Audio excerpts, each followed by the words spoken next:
When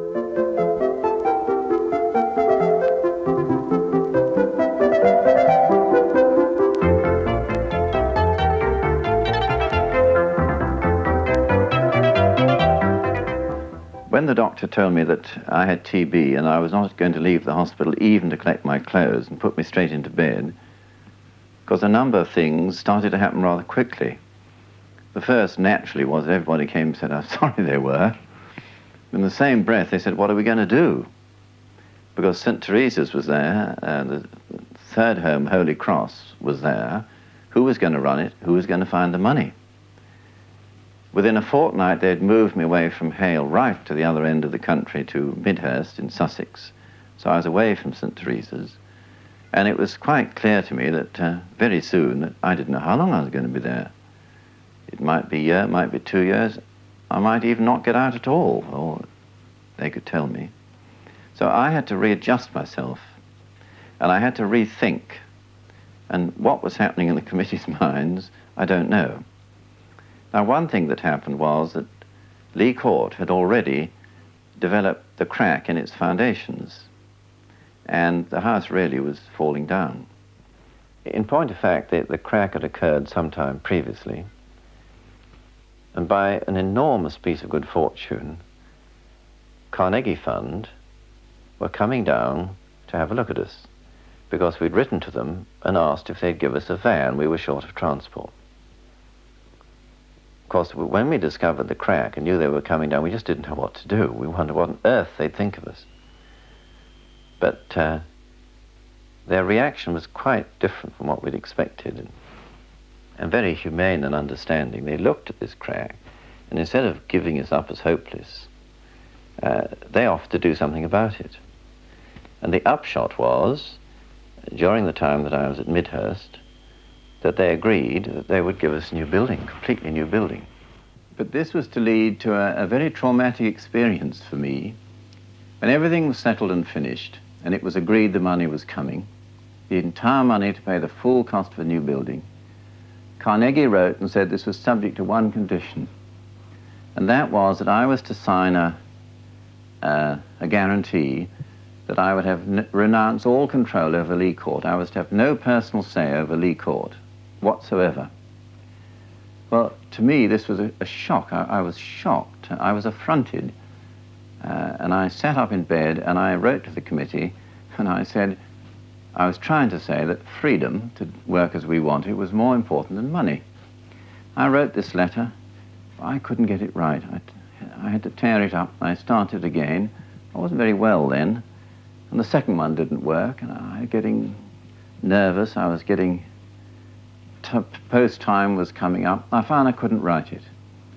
So I couldn't write it as I wanted. So in the end, I gave it up. I just gave in. I said, all right, accept it. Just one short sentence I wrote. Now, if I'd been fit and strong, I know I would never have accepted that condition. In fact, of course, we've lost nothing. It was probably even a good thing that I didn't have control over Lee Court. I was just one other person who could add his own voice. We lost nothing. We gained the building. And what is more, I think that I learned a crucial lesson, but a difficult lesson. Because when I was in Midhurst, I realized that either I was going to have to let the homes go and see them collapse, or else I was going to have to hand everything over to the committees. I could no longer run it because I didn't know how long I was going to be in bed. They didn't know where they stood, St. Teresa's, how much authority they had. So you find that if it's something that you've started yourself, it's very difficult to hand it over to another person. You think, this is my baby. He doesn't understand it. He doesn't understand my child. But now I was forced, one or the other, let it go or hand it over. And I found out that if you hand it over, then you must let the other man do it. You can't breathe down his neck and keep telling him not this way, that way.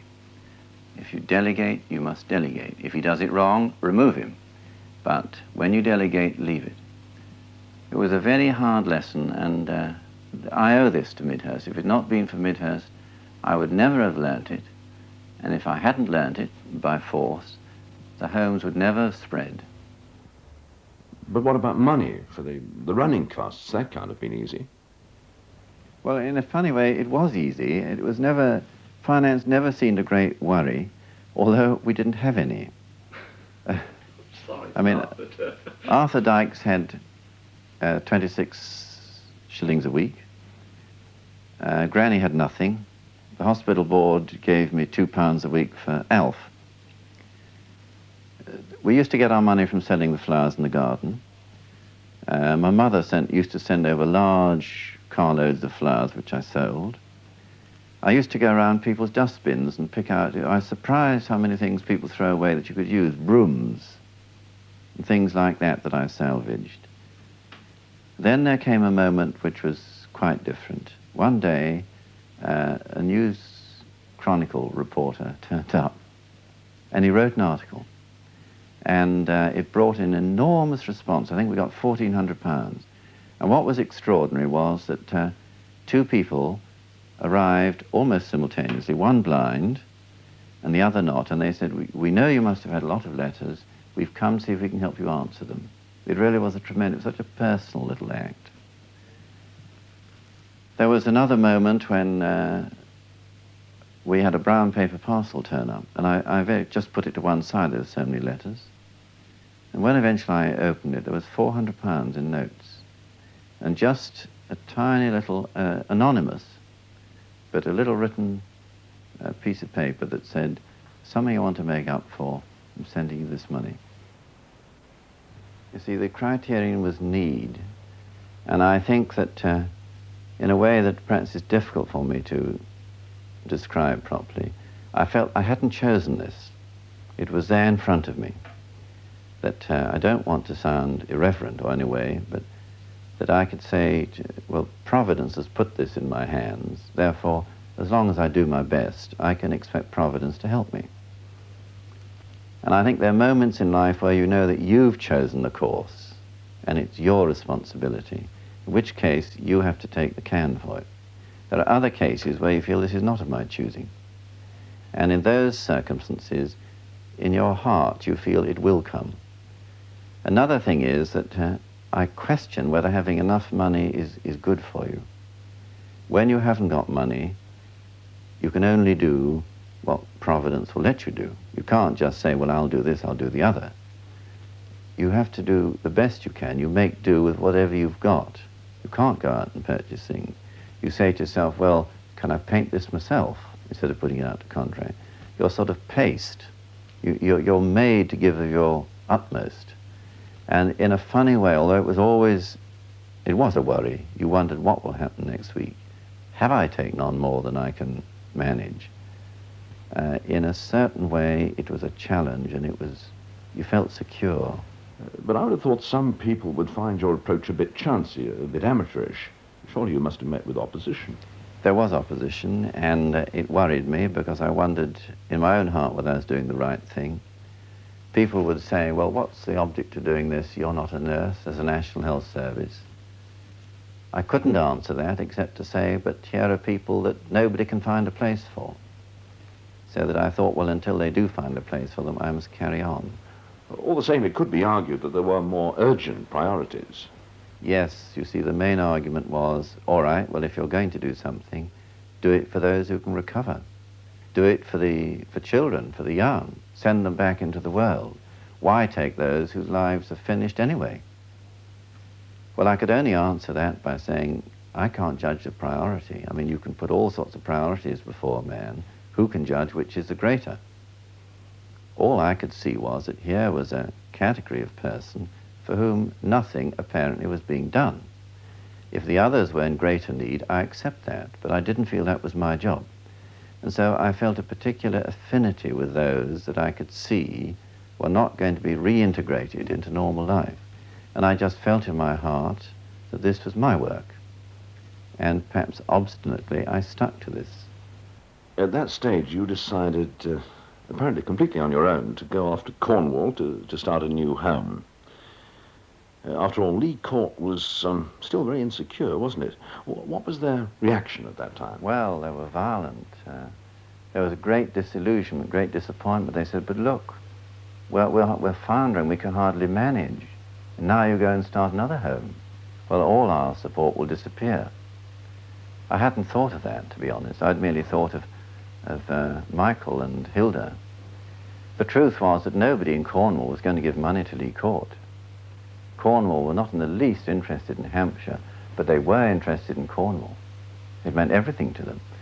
And I think this set the style of everything, that it was local. That those who lived around Lee Court would say, well, this is our home.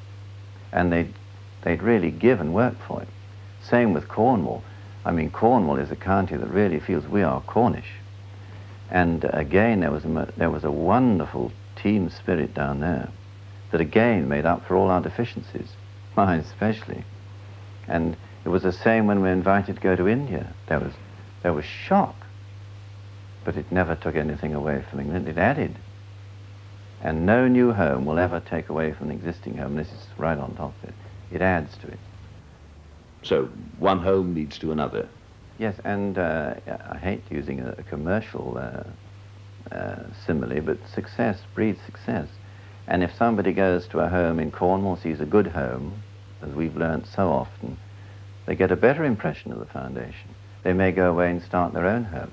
This is precisely what happened. And I suppose do it in their own way.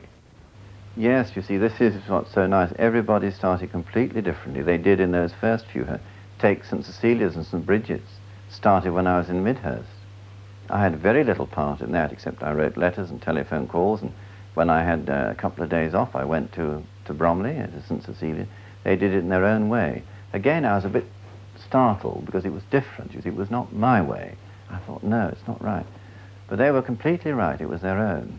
And this feeling, it's we who've done this, not you. We've done this. They'll put much more of their heart into it.